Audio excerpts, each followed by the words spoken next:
Welcome to the village. Welcome. Hey, Dr. Jones. Hey, Dr. Roz.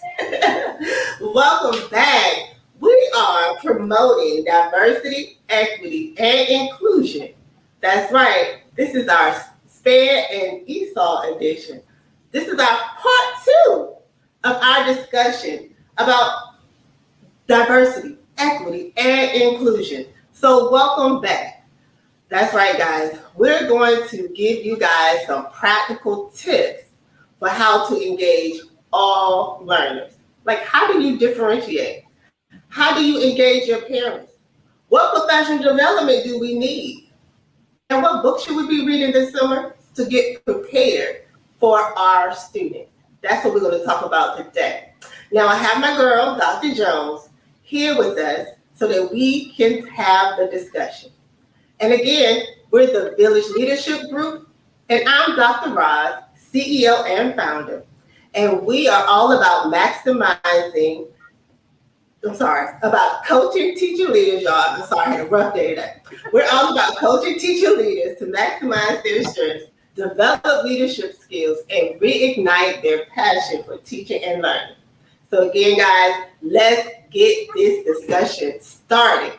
We're talking about inclusion, and I'm not the expert here, but Dr. Jones is, and I have some more members of the village. So come on in, our special guest with us today.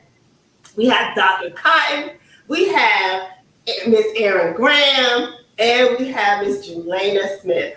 I'm so glad that they decided to stop by with us today again for part two. So we want all of our guests to introduce themselves and also give us a takeaway from Tuesday's discussion. All right. So again, Dr. Jones, we're going to start with you because you are my co-host. So I want you to get us started today. Dr. Jones, welcome back.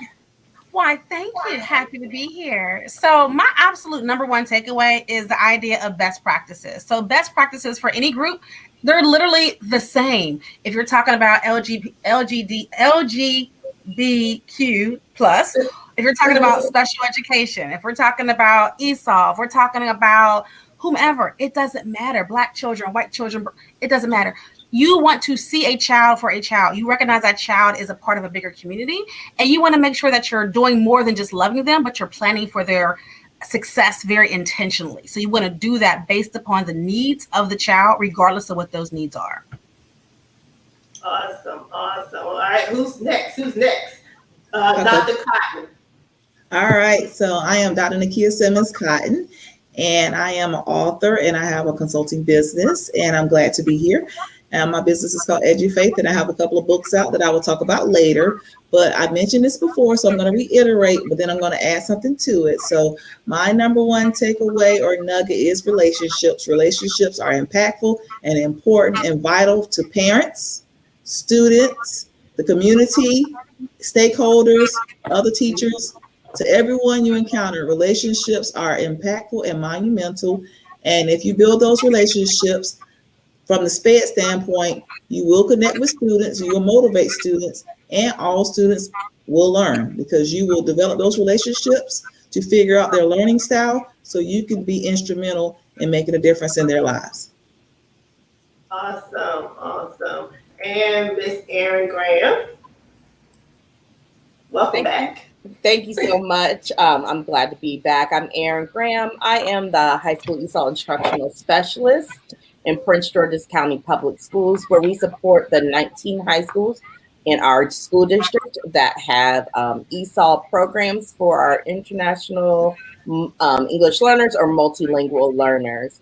I agree with Dr. Cotton, relationships matter, super significant, even with our English learners or multilingual learners. But my nugget was to learn a little bit about second language acquisition because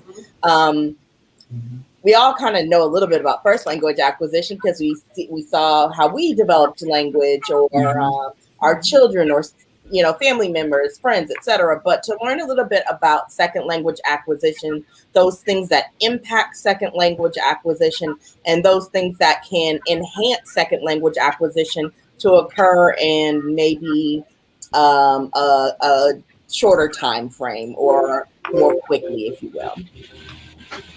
All right. And last but not least, welcome back, Jelena.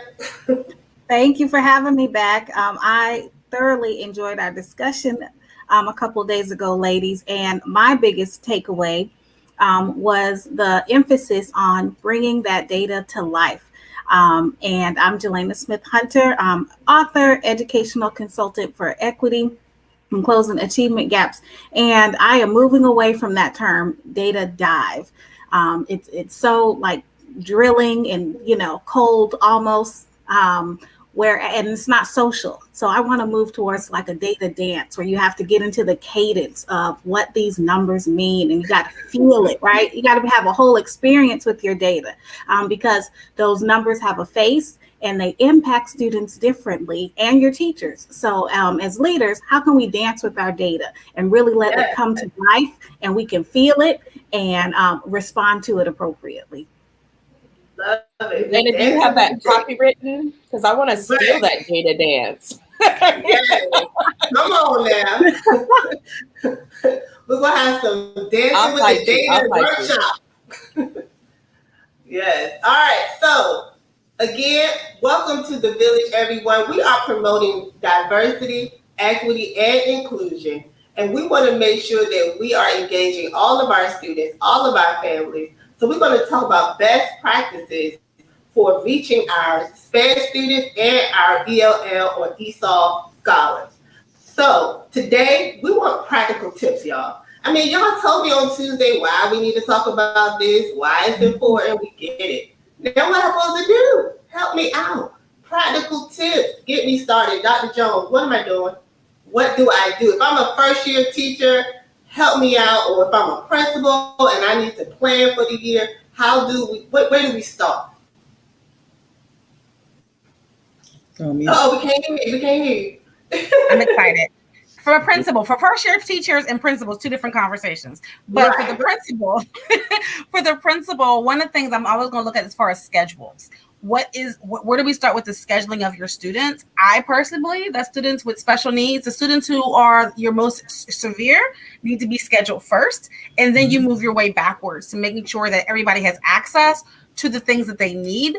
Also making sure that you're building out classes with the expectation of inclusion, if that's your goal, which I hope it is, so that you're planning to make sure that you're not creating self-contained situations across in inclusive environments, if that makes sense.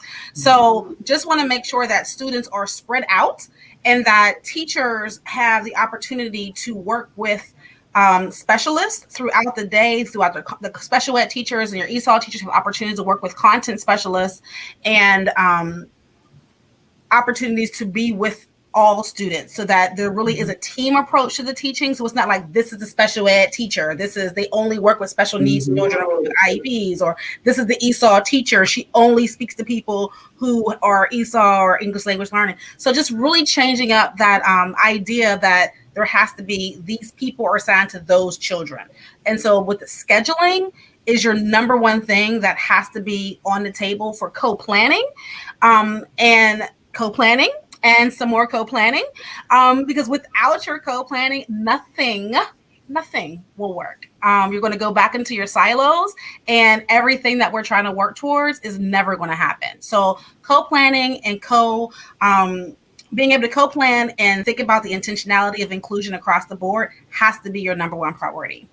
Yeah, I want to piggyback on that. Also with the co-planning, the scheduling is very important, but also the location of where you place your classes. You don't want to have a hallway where all the special ed students or all the ELL students are on one hall. So that's like the special hall. And it's like an unwritten language because that's a special hall. So if that teacher is a special education teacher or English speakers of other language teacher, and they teach that content, put them on the same hall with the other English teachers.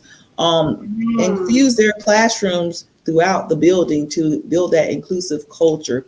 And that kind of reminds me of some things that Jelena talks about with the policies. So switching those policies. So instead of having those students on one side of the building, include them everywhere, include them in the regular lunch schedule where they're going into the lunch schedule and being inclusive in lunch instead of having them go at the beginning or at the end or So that's another way to be inclusive, scheduling and then managing your location for your teachers, and the students. So when the parents come to open house, they don't have to take their student to the special ed hallway or the ELL hallway. Right. They're going to the hallway with all the other students because their child is included too. And that's just a part of that culture. I love it. You talked about school culture, so you want to make sure, again, that we are going to talk about being inclusive, that we are looking at each aspect of our school day, our structure, our schedule, our planning, everything. We need to make sure that our students are not an afterthought. We don't plan things for the general population. That's what we call it, general pop. And then it's like, oh yeah, and the other students too, or the other teachers too. It's like we put those teachers over there or those students over there, but we plan for the masses. So if we're going to talk about being inclusive, then we have to make sure that they're planned and we have to be intentional. So I love that. So I love it. Any other practical tips for the principal as we're planning for this summer? Principals are thinking about what they need to do. What else? What are some other practical tips? Just one more thing. Sorry, go ahead. I'll hush after this. So one more thing. I was a special ed assistant principal, which is how I kind of wrote my book. But one thing is having that, and I saw somebody chime in with that, which brought my thought, is that collaborative planning. Even when you're planning collaboratively with those content teachers, and then you're developing assessments, and you're still giving your special education students those same assessments. You might grade them differently, but you're still having the stakes and the standards high for them. Because some students will rise to the occasion, but you want to differentiate your learning, but still keeping them on that same equal playing field instead of giving them some content that's, beneath their level. So even just co-planning, planning cross-curriculum, having that inclusion and just having the same standards for those students, as you have for the others. All right. Mm-hmm. Yes, those are awesome. And it leads in well to what I was thinking for leaders. Is sometimes you don't know what you don't know. I say it all the time. People can't give you what people don't have, and so sometimes it's about us being intentional about looking through the lens, looking through different lenses. So one of the protocols when I work with schools and leaders with engineering their equitable ecosystem is doing this carousel around identifying different experiences. So it's just to give you like a real tidbit about what it would look like. Maybe around the room, because I like to move a lot. You could post different labels. So these labels, easy first one could be normal labels that we place on each other: gender, race, so orientation, the way that we learn. We can put those up and then assign people in small groups to each one, and then ask them a series of questions for them to think about that label from a different experience than their own. Because, Freud, as I like to say, Freud and them always told us how we begin with us, right? And so we have to be intentional about embracing empathy. That's not just looking at it through the eyes of how it impacts someone or knowing it. It's having that compassionate empathy. How do I recognize there's an issue here and then work together to solve it? So then looking at that lens, such as race. And I think, so one of the questions would be, I wrote it down so I won't get off track. How do you identify with this the most?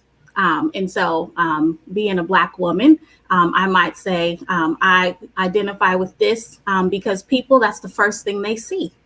When they recognize me, the first thing they notice is I am a Black woman, not just that I'm a woman, an educated woman, Black woman. That's how I'm most identified. Whereas other people, they might show up and they might identify themselves by their hair or something else. And so having that group context about those different experiences and how those labels impact different people helps your staff to begin to come out of that ecocentric thinking where it's just about me. And you can also do that with your students. And just like that great example you just gave, Dr. Cotton, we think we're putting our special ed students in a nice safety bubble when we put them in that hallway, right? But really, what message are we sending to students who don't get to go down that hallway? What message are we sending to the kids who only go down that hallway, right? So thinking about it through those different lenses. How does society view people who are on the outskirts? How are they treated? What are their outcomes? How does that make them feel? So just thinking about things through the experience lens will help as well.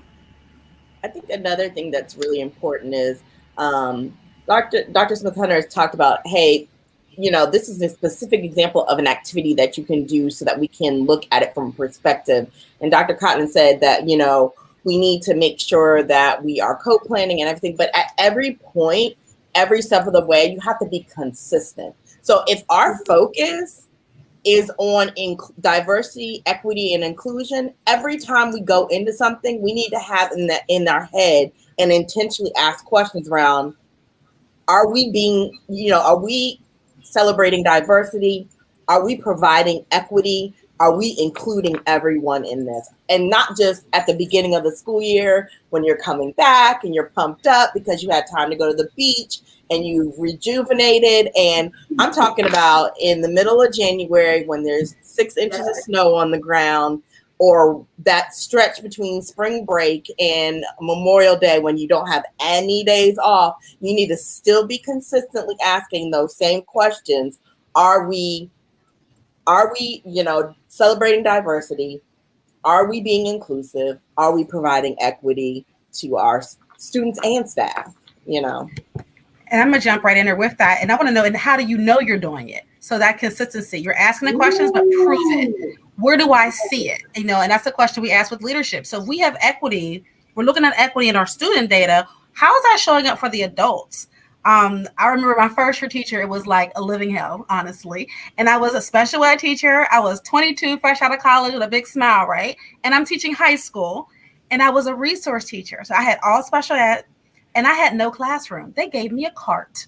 So I'm 22 years old, looking like a high school student with a cotton picking cart, going from first floor to the basement. There was no way to even get with the cart to the basement. So that's a problem. Equity was not thought of. I was teaching history in a biology class. I taught math in the Air Force class where there's hanging planes from the sky and all my kids have ADHD. So that scheduling and that location have to just be super duper intentional. Your kids should not feel like they're always a visitor in the school that they attend. And so how is their experience, how was the teacher's experience line up to your so-called mission? And is it clear? How do we know this is the experience that we're offering the students, the parents, and the teachers? All right. So how do we know we're being consistent? What data? I know, Dr. Jones, you just mentioned it. I love it. So we have to be consistent. We need to make sure we're monitoring the data. But some people may say, well, what data am I looking at? How do I know that I'm celebrating diversity? How do I know that we're including everyone? So again, we need to help our principals out. We need to help our leadership teams out. Where do you find this data that you're talking about? How do we know that we're on the right track? Well, I think on Tuesday, we started talking about different kinds of data away from standardized tests. So we're asking, like, what are the parents showing up? What kind of parents? Which parents are showing up consistently? Right. Who's doing well? Are there students from these vulnerable groups in your gifted classes? Does your special ed self-contained only look like this group of students? What are your behavioral, what's happening behaviorally? Like all these different pieces and parts have to be looked at. Your school culture, I think that was mentioned as well on Tuesday. So it can't be the standardized test. Okay, so what? But the other stuff, what is the culture of your community? And how are kids involved and active? Good. Love it. And that comes back to the, okay. Go ahead. Because that's your relationships. Yeah, you read my you read my mind. That's why I said something like, if you have that relationship, you'll talk to the kids, you'll get that feedback. Kids will be honest and tell you how they feel. Teachers will come in your office and let you know how they feel. Parents, if you have that relationship, they will give you feedback and let you know how they feel, so yeah, I'm going back to that relationship. So I'm gonna ride that relationship train because that's it.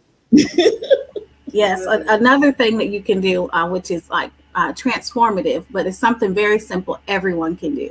So think about, you know how you have, all of us have our sayings that we tell people, or those core beliefs that we have, right? My favorite, I have an open door policy, or reach out to me via text at any time. I'll reach back out to you as soon as I can, right? I may say that, but then let's backwards map that and see if that's actually true. Go back and check. The last time someone reached out to me, did I ignore them? The last time I say I have an open door policy, is my door even open? Am I ever available? I could have an open door policy, but you can never find me. So if you can find me, I have an open door policy. So you really have to think about those nuances that lead to or don't lead to that outcome. So when you're thinking about, because I know a lot of schools are creating their visions and their missions, and how they're going to bring their school improvement plans to life. So you really need to think about, how is this going to show up for real, right? And not just on this. And I think that representation matters, right? So every school has their form of some kind of instructional leadership team or council or whomever that group is, but not just relying on, your assistant principals and your instructional coaches to be a part of that, but also include your special education, someone from your special education department, someone from your ESOL or whatever term you use in your particular school system department, somebody from the arts, somebody from every aspect, so that we're making sure we're reflecting in everything that we do, everything that we want to do. Because that's the team that actually makes the decisions in the building about what happens. And if you don't have the voice of everyone in the building kind of at the table, then even within that microcosm of the world, teachers will start to feel marginalized. Our programs will start to feel marginalized because they don't even have a voice at the table where the decisions are being made. You're absolutely right. You made me think of something. I know last time we were together, I mentioned equity fraud. And a lot of times you find that same fraud in groups where we say we were inclusive because we included teachers. But the culture or the climate amongst the relationship between the administrative team and those individuals, it doesn't matter that they're in the room, they're still marginalized. So on paper, they were represented, but were their voices really heard? Did they really get the magnitude that it really needed to have? Same thing in parent councils. We can have parent representations of the rainbow, but if we're only listening to that parent who donates the most or who shows up the most, were we really inclusive? So just being mindful to how your culture and how this is how, they always say everything rises and falls on leadership. So really, at the end of the day, seeds will do exactly what they need to do if the environment is right.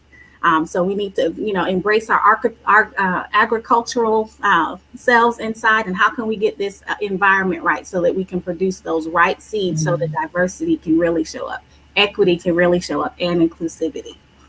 Yeah, teacher buy-in is very important. Parent buy-in is very important. Having them be a part of the solution is very important. You have a better outcome with the buy-in. Definitely. Okay, so we're giving some practical tips for our leaders and our leadership team. Now, as they're planning their schedule, they're planning out their year, they're getting their vision statement, they're going to make sure they have teachers from every department on their team. Now we're going to move into professional development and training. So when they're looking at their staff and they're thinking about, they have new teachers, they have veteran teachers, they have, a range of teachers coming back next school year.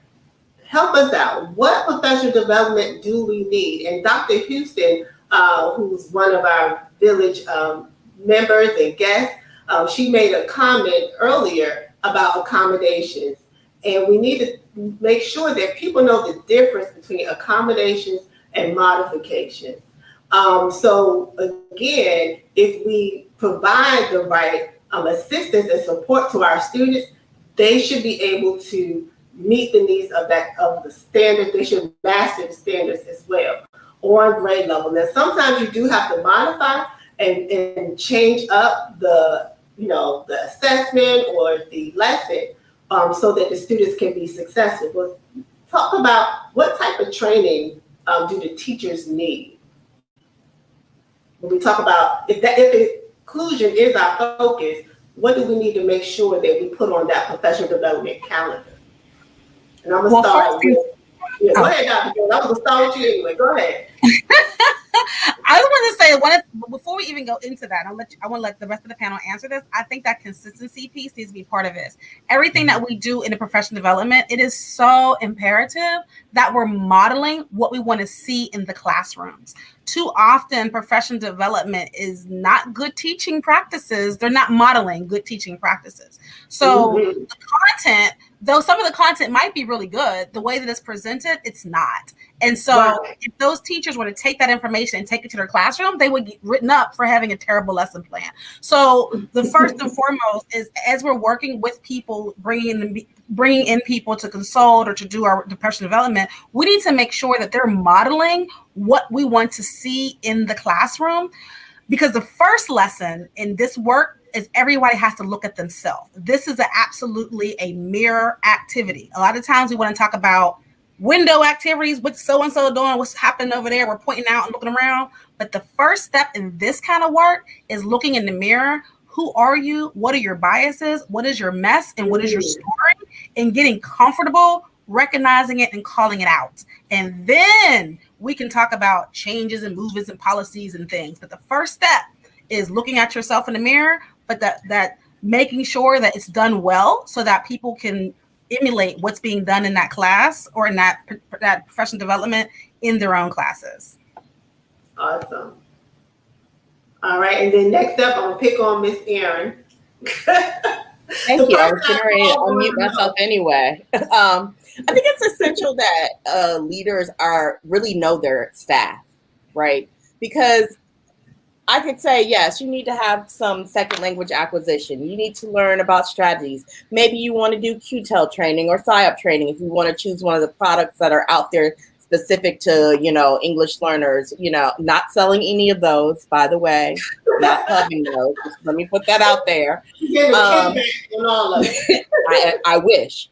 Not a kickback.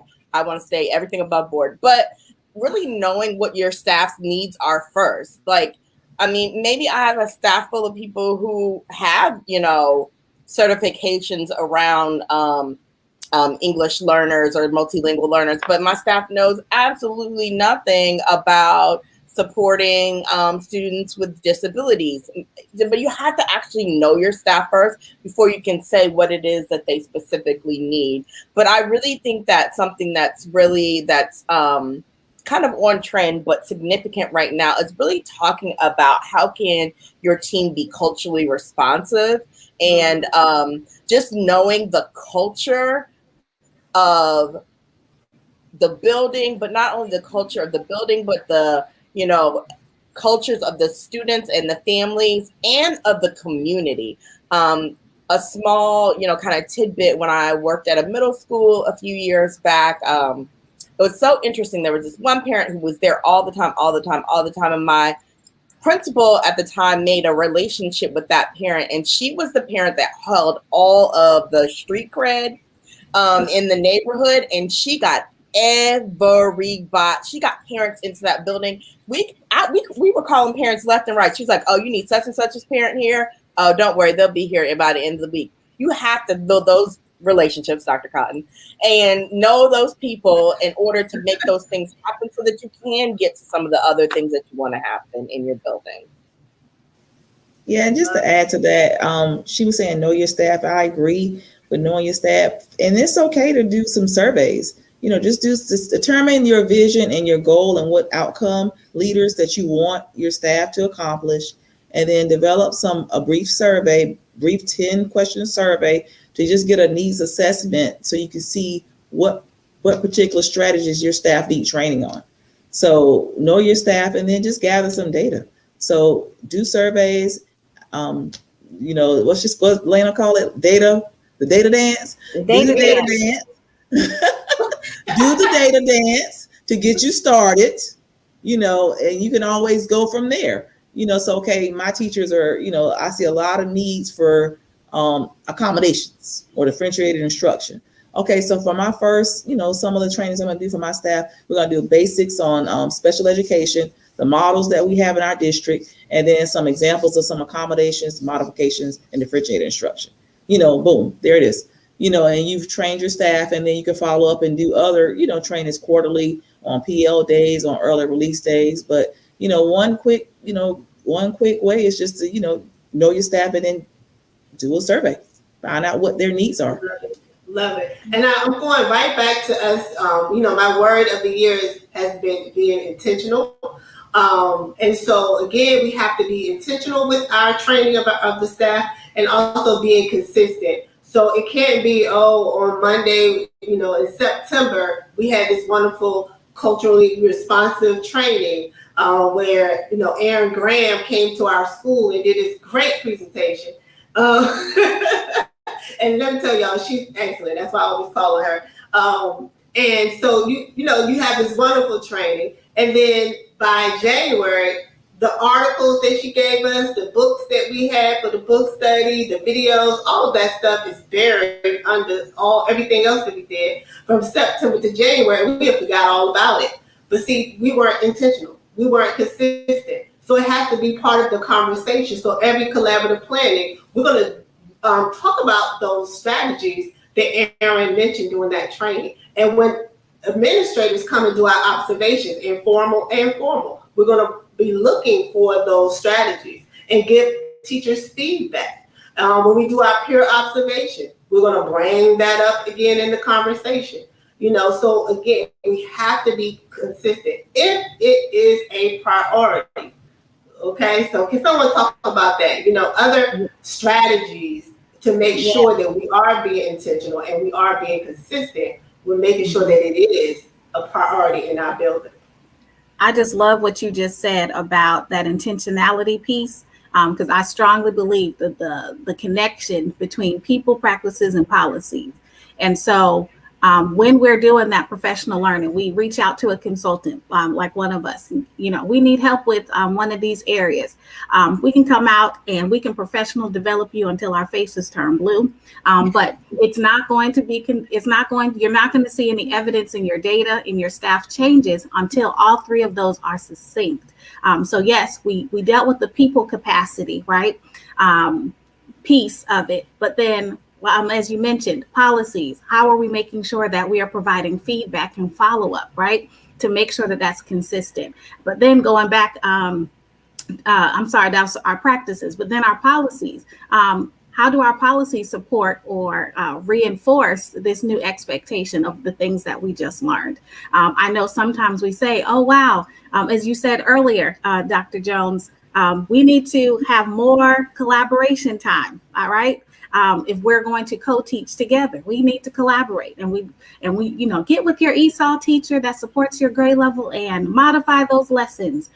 That's a great idea, but let's go back to our policy. We have scheduled planning time at this time, and this person can show up for 3 minutes and this person can never come. That is never going to happen. So we're not going to see the fruits of that professional learning. And it's not because teachers can't do it. It's not because students can't perform. It's because all three of those things, people, practices, and policies, are not aligned. Mm-hmm. Love it. And I would dare to say also to add to your people, practices, and policies, put your money where your mouth is. So if you want this, whatever program it is, you have that you want it to happen, you have to put the resources in the building in order for it to happen. So I know now we have in many of our school districts and many of our schools, principals are in charge of their budgets, and they have this big control of the budget. You have to figure out, if this is a priority, how am I demonstrating it with the money that we have in our budget? If I want us to all do handwritten anchor charts, have I given everybody handwritten anchor chart paper and markers to make that happen. If I haven't, then I don't want there to be handwritten anchor charts everywhere in the building. I'm not saying do that either. That was a simple example. But I'm just saying you have to align all of those and underpin them with some money. Align your people, your policies, and your practices, and underpin them with a little bit of money. Exactly. And then resources. And then the consistency. That consistent. I have been in education for a while, and I've seen we have these big trainings, and these guest speakers come, and they get you all fired up, and then that's the one time we deal with it. It's on the shelf. We never follow back up. So yes, consistency is so important. Like, that's just right on the money right there.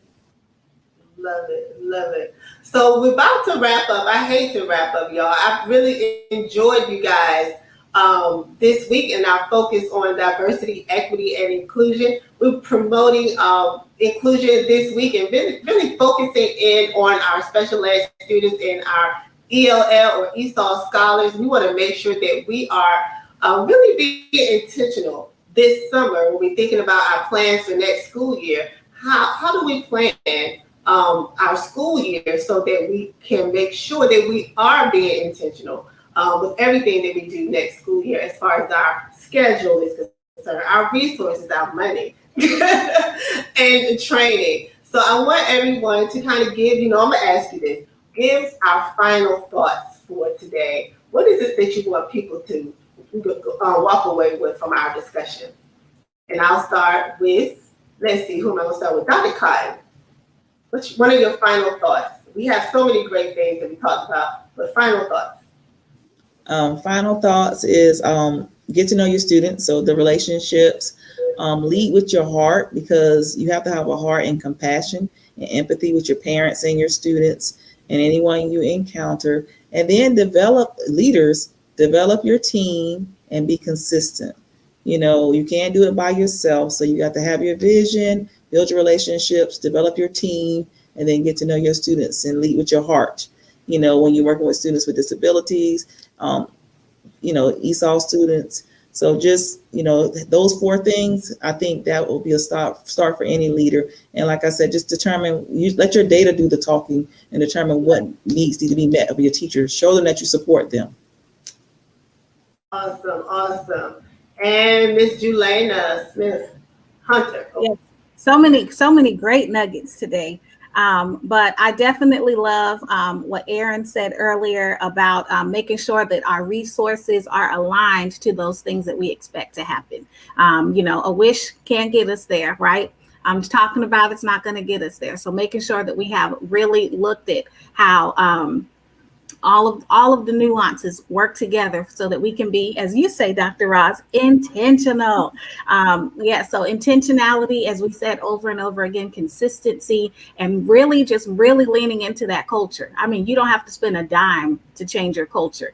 Think about it. Just changing the way you say something, right, can have a huge impact on a conversation. So imagine how impactful paying attention to the culture and climate of your school and leaning in, specifically being intentional to your diversity, equity, and inclusion, which is a new endeavor for us as large organizations, right? And I know many school districts have given their school leaders a plethora of books and resources for them to dive into on their own and figure out how to do it.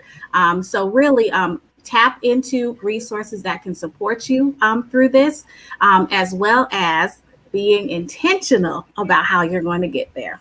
Love it. Miss Erin Graham.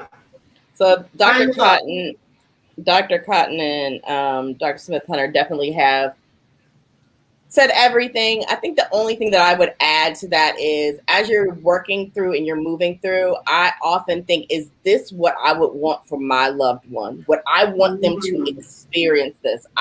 You all heard her earlier, I have a little person here, and is that what I would want from my particular child? Is that what I would want for me? Or, whomever it is that you hold near and dear to your heart. If your answer to that is not yes, then you might want to reconsider what you're doing.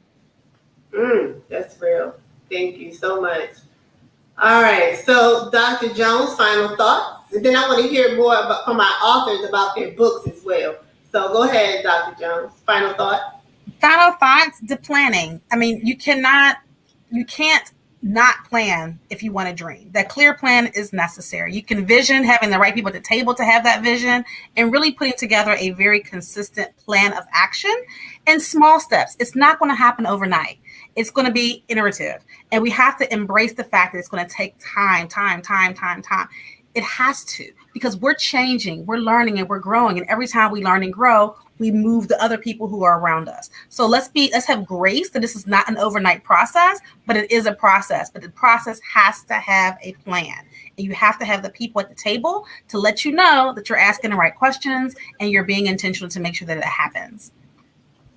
Love it, love it. And we have two wonderful authors. I would love for them to share information about their books, because again, over the summer, you may want to pick up one of these books so you can learn more. So we'll start with Dr. Cotton. So Summer Read, Essential Tips for Special Education Leaders. I actually was flipping through it while we were talking about a lot of the strategies. In this book, I have a lot of essential tips and strategies for school leaders, educators, anyone about special education and inclusion as far as special education. So that book is available on Amazon.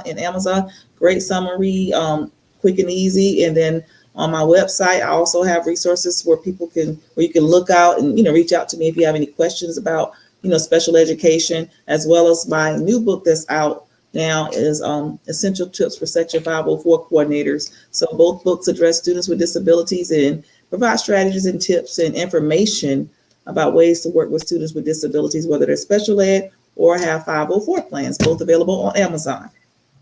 Awesome. And again, all of that information is in the chat. All right. And Julena, I love her. Yes. Thank you. I'm talking about my book. I had a little blank there.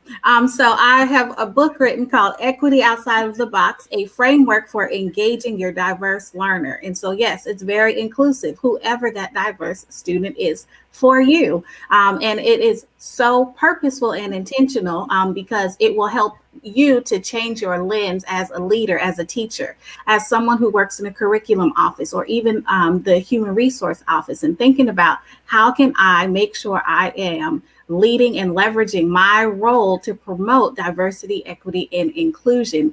And especially in a time like this, when we are living in a post-pandemic world and we're getting ready for teaching and learning. And we want to be responsive and see evidence of that response. So we really need a framework, not extra work, a framework to take the tools that we have and leverage them to get those outcomes that we need. And so that's what this book really is.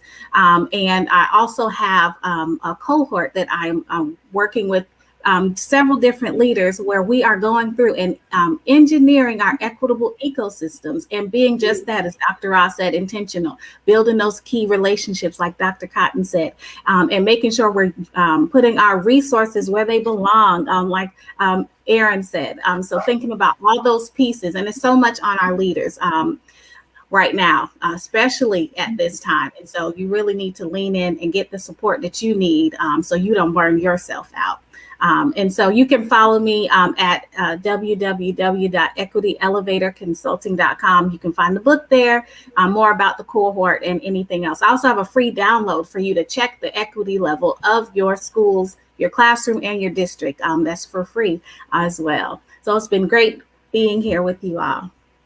Thank you. And all of that information as well should be in the comments. So guys, thank you so much for joining us this week. Did y'all have fun hanging out with the village? Y'all have fun? Okay. Yes. Please come back. Don't be a stranger.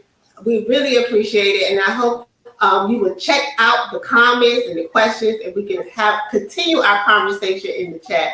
So thanks again, guys. Have an amazing rest of your week. Thank you again. See you later. Thank you all.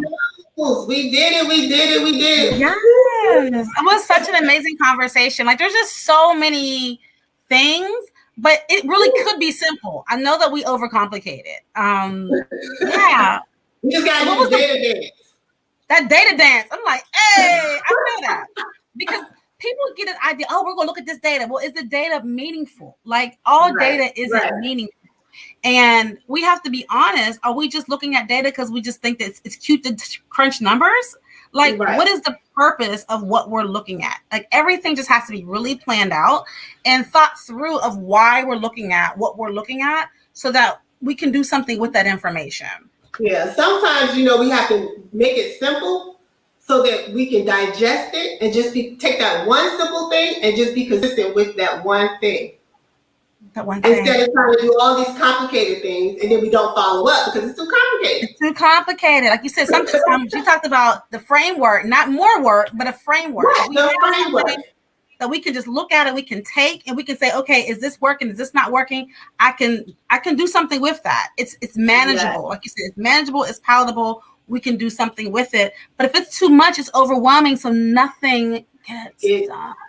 Exactly. So we need to stop that right here. Let's all commit to stopping the madness. All right, guys. Yeah, this was so good. We might need a part 3 down the road. I don't know. But we're going to be consistent, and we're going to do this conversation again. We're going to have to bring this back. Within the village, we're going to have to talk about diversity, equity, and inclusion again.